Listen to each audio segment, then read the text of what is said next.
Hello friends, welcome back to the new video. In this video guys, we are going to talk about how to set notification sound. Means guys, notification ringtone guys, you want to set to your Xiaomi phone. So as you can set, and guys, now let's see how to set notification ringtone in our Xiaomi phone. In this video guys, I am going to show you guys how can you set it.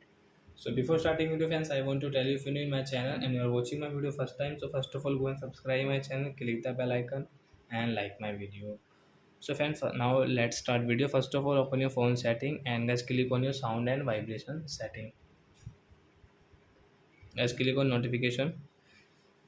So as you can see guys, this notification sound, and guys you want more notification sound, so guys tap here. You can see guys this notification sound guys.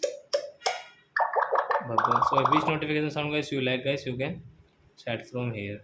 So example we will take this frog one. So guys tap here. So guys this frog notification will of notification ringtone will set to our Xiaomi phone guys. So are you friends, you have understood how to set notification ringtone in our Xiaomi phone. So that's it guys, thanks for watching. Now we will meet on next video with new topic. Before going guys, please go and like my video, subscribe my channel. Bye bye friends.